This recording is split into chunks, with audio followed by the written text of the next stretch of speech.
All right, let's just get right into it. We've all been there, right? You hit a wall.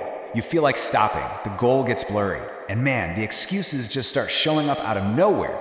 But we're not talking about that today. We're talking about what happens on the other side. When you look that feeling in the eye and decide, nope, I'm gonna push past this. I'm gonna make it happen. So let's start with a really direct question. And I mean right now, not yesterday, not tomorrow. As you're listening to this, I want you to ask yourself, what would it really, truly cost you if you just gave up on your fight today? I guarantee you the price is always so much higher than we think. And this quote, this gets right to the heart of everything.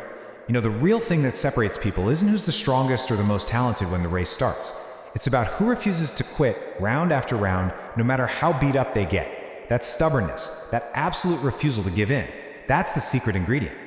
So let's talk about that fight, that internal battle that every single one of us has to face when we're tired, when we're worn out, and we feel like there's just nothing left in the tank.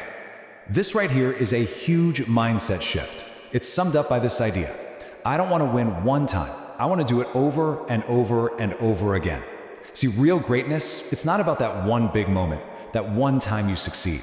It's about building a habit of winning. Getting to the point where after every success, you can just look at it and say, that was good, now let's do it again.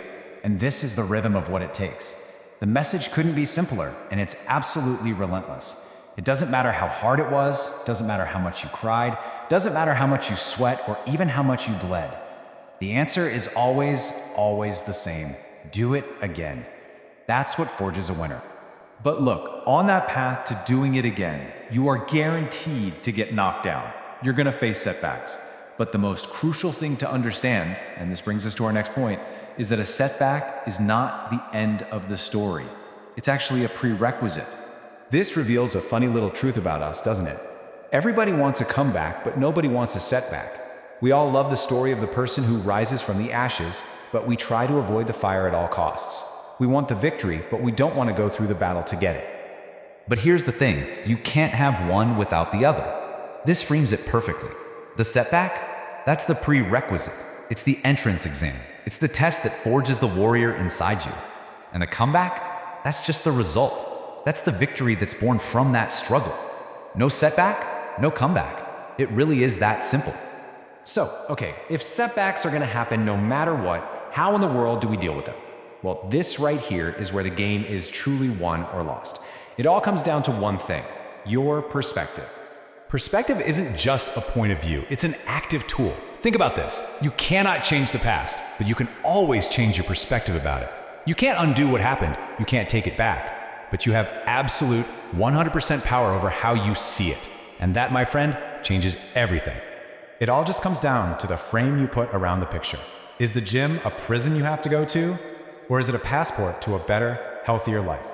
Is this storm you're in a source of depression?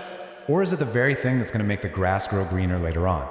It's the exact same situation, but a completely different reality, all based on how you choose to see. And you know, a huge part of shifting that perspective is just in the words you use with yourself. I should go to the gym has zero power. It's just a suggestion, and it's so easy to ignore. But when you change that one word to I must go to the gym, it becomes a non-negotiable. See, you don't get what you should have in life. You get what you decide you absolutely must have. Now, once you get a handle on your perspective, you unlock something even more powerful. You unlock the ability to actually use your pain. This next part is all about turning your hurt into your fuel. So many of us live our whole lives in that little 20% slice, you know? The comfort zone. And hey, it feels safe there. But all of our real, true, untapped potential, it's locked away in that other 80%. It's in the suffering, it's in the pain, it's in the failure. To get to the light, you have to be willing to walk through that darkness. And we all have these two voices in our head, don't we? There's that easy voice, the one that whispers, it's okay, just stay comfortable. You've done enough for today. But then there's that other voice, the one that tells you the hard truth, the one that says, this isn't your best. You are wasting your potential. That's the voice you have to learn to listen to. That is the voice of growth. And this leads to a pretty radical idea, captured in this quote. Imagine if you could use pain as a fuel. Imagine if you could use the pain as a passport. Just think about that. This means pain isn't an obstacle anymore. It becomes the very thing that gives you access to the next level. It's your ticket to get there. This is the ultimate mindset shift, all summed up right here. I'm not complaining because life got heavier. I'm celebrating because I'm getting stronger. You stop seeing yourself as a victim of your life, and you start seeing yourself as someone being forged by it. In all of this, it all leads us to one final critical point.